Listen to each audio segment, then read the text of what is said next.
Welcome to the Deep Dive. Today we're diving into something that's super relevant if you're prepping for the UPSC exam, especially the international relations part. But honestly, it's a fascinating topic for anyone who's curious about how the world works.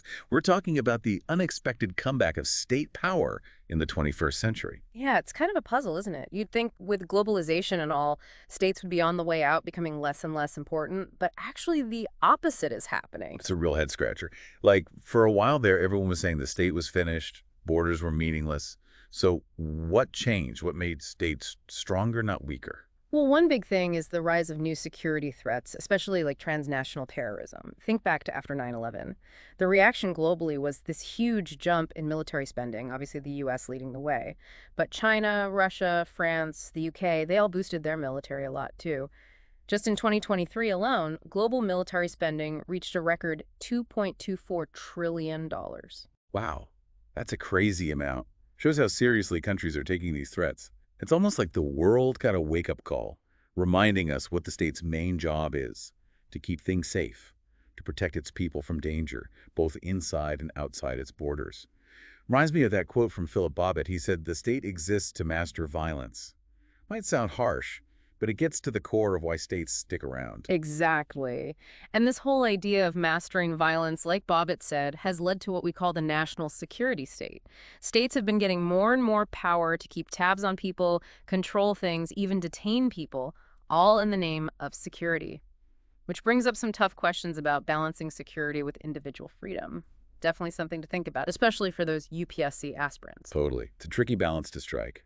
But let's shift gears a bit. Aside from security, there's another thing that's helped states make a comeback: their role in modernizing. It kind of goes against that old idea that free markets are the only way to create wealth. Right.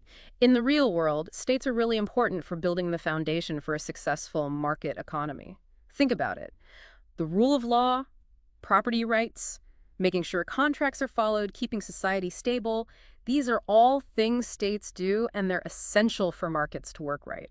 Without them, it's just chaos, not capitalism. It's almost like the state sets up the stage, builds the infrastructure, and then the market comes in to perform on that stage. Exactly. And some states go even further. They don't just set up the stage, they try to direct the play. These are what we call competition states. They put a ton of money into education and training to make their workers more productive, and they often support specific industries that they think are important for competing globally. So it's not just about letting the free market do its thing. It's about the state stepping in strategically to guide how the economy grows. We see this in China and Russia, right? They've modernized their economies a lot, but they've done it while keeping a tight hold on state control. It's like a hybrid system, part free market, part state direction. You got it. We could even do a whole deep dive sometime just on the rise of state capitalism. It's really interesting. But while we're on the topic of the state intervening in the economy, remember the 2007-2009 global financial crisis? That was a huge moment that really showed how important the state is. Now this is where things get really interesting. Mhm. Because back then, everyone was saying globalization was unstoppable, that markets were in control. But when the crisis hit, who stepped in to save the day? States. They came in with big bailouts and new regulations. It was a clear reminder that even in our super-connected world, states still have the final say. It was a wake-up call for sure. And some people say the crisis wasn't just a temporary thing, but a turning point that started a new era of regulated globalization. In this new era, states are more hands-on in managing the economy, either directly or through international organizations. So even with globalization, states found ways to adjust and hold on to their power. It's pretty remarkable, isn't it? The state, this thing that seemed outdated, has turned out to be incredibly flexible and tough. But, we can't talk about the return of the state without talking about its role in development, especially in places that are struggling with instability and conflict. This is another really important area for our UPSC folks to pay attention to. You're absolutely right. The idea of state building has been getting more and more attention lately, especially as a key part of peace-building efforts. When a state is weak or messed up, trying to deliver aid, solve conflicts, and promote development becomes almost impossible. It's like trying to build a house on sand. So how do you even start to deal with that? What does effective state building actually look like? Well, let's start by understanding why the old way of doing things, just imposing order from the outside, often didn't work very well. See, the thinking behind humanitarian intervention, which got popular back in the early 90s, was that the international community had a duty to step in when states couldn't or wouldn't protect their own people from terrible things, mass killings or huge humanitarian disasters. Right? Like sending in peacekeeping troops or even launching military interventions to get things under control and provide basic security. But what we've seen in places like Somalia, Iraq, Afghanistan, just imposing order from outside often doesn't really solve anything in the long run. Exactly. It can cost a fortune, make people resentful, and it doesn't even deal with the root causes of the problem, like putting a Band-Aid on a broken leg. So instead of just imposing solutions, what's the alternative? Well, the focus now is shifting towards something a bit more subtle, trying to cultivate strong local leadership and building up legitimate institutions within the country itself. The idea is that real lasting stability and progress can only come from within when a country has its own working government, security forces, court system, that kind of thing. Sounds super complicated. I mean, how do you even begin to build a state from scratch, especially in a place that's been torn apart by conflict? Yeah, it's a long, tough process, no doubt about it. You need a deep understanding of the local situation, you need to work with all kinds of different groups, and you need to commit to supporting local capacity building for the long haul. There's no one-size-fits-all solution. It's not about imposing some pre-packaged system of government. It's about working with the people who live there to figure out what their needs are and empower them to create their own future. So less about dictating solutions and more about helping a natural growth process, right? Exactly. It's about encouraging a feeling of national unity, building trust in institutions, and creating a system where people feel like they're genuinely part of their country's success.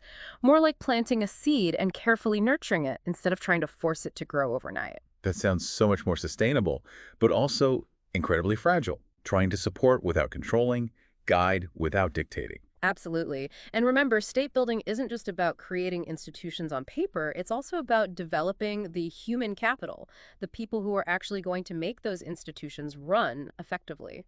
This means investing in education, training, professional development, creating opportunities for people to learn the skills they need to participate in their country's political and economic life. It's really interesting to see how the state, which some people were writing off as outdated, has actually found new life and relevance in the 21st century. Yeah. And for our listeners getting ready for the UPSC exam, this whole discussion about the return of the state is super relevant. Definitely. Understanding how the state's role is changing in a globalized world is crucial for anyone who's interested in international relations. It touches on security, diplomacy, economics development, you name it. It's not just about memorizing facts, it's about understanding the bigger picture. And it's a story that's still unfolding. As new challenges come up, states are going to keep adapting and finding new ways to exert their influence. We've seen it with the rise of these new security threats, the global financial crisis, and now this focus on state building. What's important for UPSC students and really anyone trying to understand what's going on in the world is to be able to look at these trends critically. You need to understand what's driving them, question assumptions, and think about the potential consequences down the road. Okay, so let's take a step back and think about what we've learned so far in this deep dive into the return of the state. What are the main takeaways? I think the most important one is that the idea that the state is dying out has been blown way out of proportion. The state isn't going anywhere. In fact, it's more powerful and influential than many people thought it would be. But it's not the same state that we saw decades ago. It's changing. It's adjusting to a world that's transforming rapidly, finding new ways to be relevant and assert its authority in this globalized age. We've talked about how the rise of new security threats, the need to modernize economies, and the difficulties of state building have all contributed to this resurgence. Exactly. And that's what makes this topic so interesting and important to understand. It's not just about history. It's about what's happening now and what might happen in the future. Where is all this heading? What are the implications? That's a great question. Before we wrap up, any final thoughts you want to leave our listeners with? Well, it's important to remember that while we've been focusing on the state getting stronger, there are also forces pushing in the other direction. Globalization, technology moving so fast, the rise of these non-state actors, all of that is challenging the traditional role of the state. So the big question is, how will states adapt to those challenges in the years to come? Exactly. It's a question that's going to define the 21st century. And with that, I think we've covered a lot of ground today. Hopefully this deep dive has given our listeners, especially those studying for the UPSC, plenty to think about. It definitely has. This has been a really insightful conversation. And for all of you listening, don't forget to like and subscribe to our channel for more deep dives into fascinating topics just like this one. We'll be back soon with more food for thought.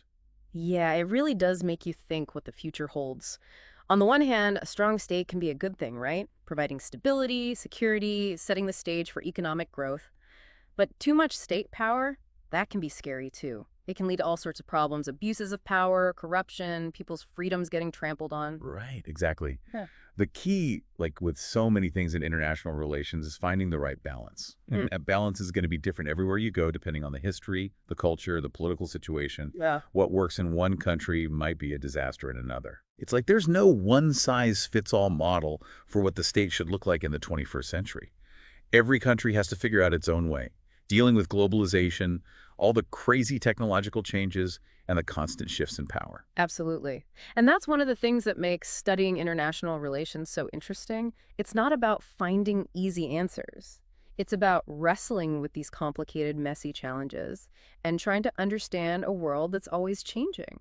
So for our listeners out there, especially those getting ready for the UPSC exam, what's the most important thing they should keep in mind as they dive deeper into this? I think the biggest thing is to stay curious, stay engaged, and don't be afraid to question assumptions. The world is changing fast, and the role of the state is changing right along with it. By staying informed, thinking critically, and being willing to debate different ideas, we can all help shape a future where the state actually serves the people. That's a great point. It's not about just accepting things the way they are. It's about actively engaging with the ideas and forces that are shaping the world around us.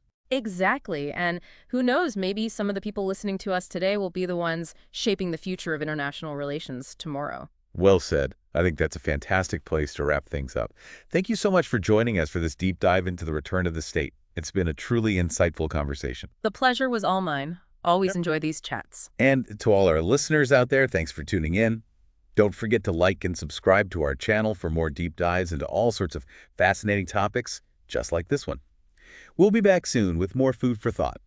Until then, keep those brains buzzing.